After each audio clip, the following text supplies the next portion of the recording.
ఆయన ఆశయం ఏదైతే ఉందో పేదరికం అనేటివి నిజమైనటువంటి రోగము, పేదరికం అనేటువంటి నిజమైన జబ్బు, పేదరికాన్ని తగ్గిస్తే గాని ఈ జీవితాలు బాగుపడవు అనుకున్నాడు. కాబట్టి ఈ కార్యక్రమాలన్నీ చేసుకుంటూ వచ్చాడు. ఎప్పుడు నీకు డబ్బు అవసరం వస్తుందో ఆ అవసరాన్ని నువ్వు ఎలాగా ఎవరి దగ్గరికి వెళ్లి తీర్చుకోకుండా నువ్వే తీర్చుకునేలాగా, రెండోది ఎప్పుడు నీకు డబ్బు అవసరం వచ్చిన తర్వాత డబ్బు నిన్ను కిందకి పడేస్తుందో, అంటే అప్పులు పాలైపోయి నీ జీవితం కిందకి వెళ్ళిపోతూ ఆ టైంలో ఆరోగ్యశ్రీ లాంటి కార్యక్రమం తెచ్చిన ఇవన్నీ తీసుకొచ్చాడు. ఇందిరా మిల్లు పెట్టాడు, రకరకాల కార్యక్రమం. ఆయన చనిపోయిన తర్వాత ఆయన ఆశయాలు కొనసాగించడం కోసం జగన్మోహన్ రెడ్డి గారు పార్టీ పెట్టారు. నేను ముందు చెప్పాను కదమ్మా, 2014లో మళ్లీ ఓటేశారు తెలుగుదేశం పార్టీ.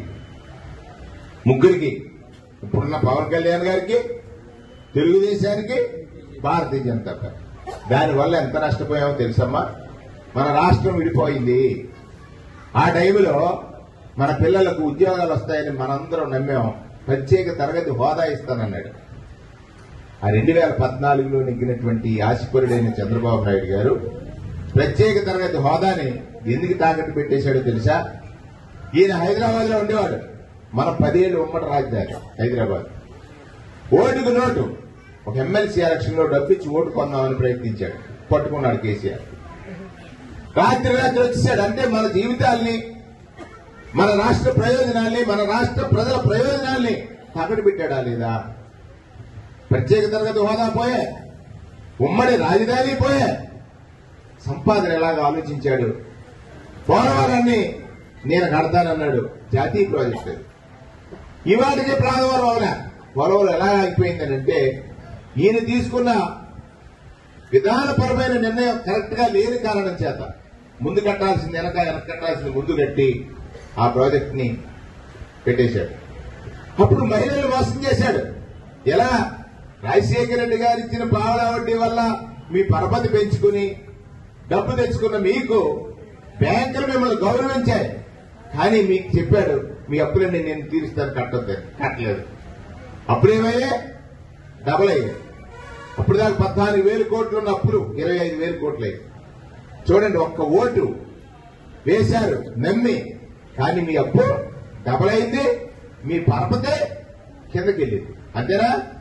అవును చెప్పండి. మీరే కదా అనుభవించారు, కట్టారు. మళ్ళీ 19లో ఓటేశారు జగన్మోహన్ రెడ్డి గారు. మీ అప్పులన్నీ ఆయన తీర్చాడా లేదా? ఆసరా తీర్చాడా లేదా? 14లో ఓటు నీకు నష్టం చేసింది, 19లో ఓటు నీకు లాభం చేసింది. ఇది ఒకసారి చర్చించమని అడుగుతున్నాను. ఈ విషయాలు ఎందుకు చెప్పి మీకు తెలిసినవే. మనం ఏదో ఇస్తాం, ఓటు వచ్చారు మాట్లాడారు వెళ్ళిపోవడం కాదు. బాబాసాహెబ్ అంబేద్కర్ గారు రాజ్యాంగం రాసినప్పుడు ఓటు అనేటువంటిది ఆయుధంగా ఇచ్చాడని అంటాను నేను. అంటే నిన్ను రక్షించుకునే చట్టాలు తయారు చేయడానికి. ఓటు అనేటువంటిది ఆస్తిగా ఇచ్చాడంటారు. నిన్ను రక్షించేటువంటి ఆయన, అది ఒక్కడే చెప్తాడు ఆయన.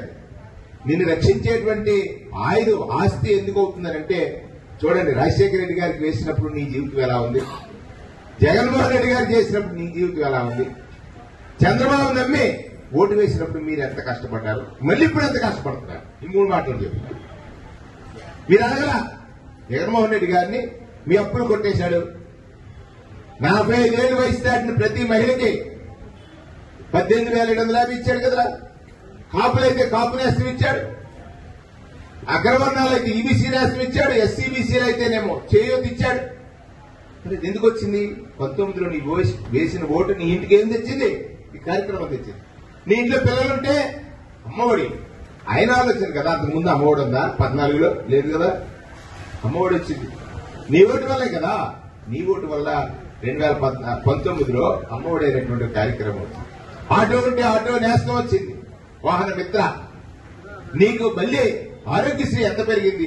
ఆ రోజు 2000 జబ్బుల్ని 1000కి తగ్గించేసి ఆరోగ్యశ్రీలో ఆసుపత్రికి వెళ్తే వస్తుందో రాదో తెలియని పరిస్థితి చంద్రబాబు గారి పాలనలో 14-19 మధ్యన ఉంటే 19 నుంచి 24 వరకు ఏం చేశాడో తెలుసమ్మా? ఆరోగ్యశ్రీని 25 లక్షలకు పెంచి కరోనా టైంలో నీకు కష్టం రాకుండా 25 లక్షల రూపాయలకు ఆరోగ్యశ్రీ తీసుకొచ్చి, అలాగే నీకు ఏదైనా ఆపరేషన్ జరిగితే పని చేసుకోలేవని ఎంత మనసు ఉన్నవాడంటే జగన్మోహన్ రెడ్డి, నువ్వు ఇంటికెళ్లి రెస్ట్ తీసుకుంటే నీ పిల్లలు ఇబ్బంది పడతారని నెలకు 5,000 చెప్పిన 10,000 రూపాయలు ఇచ్చాడు ఏమయ్య. నీ ఓటే కదా, నీ ఓటు వల్లే కదా అది వచ్చింది. ఆలోచించండి. మీ అప్పులు పోయాయి, బ్యాంకులతో పరపతి పెరిగినాయి, ఇవాళ 10 లక్షలు 20 లక్షలు గ్రూపులు అవుతున్నాయంటే దానికి కారణం ఆలోచించమని అడుగుతున్నాడు. పిల్లల చదువుల కోసం దానితో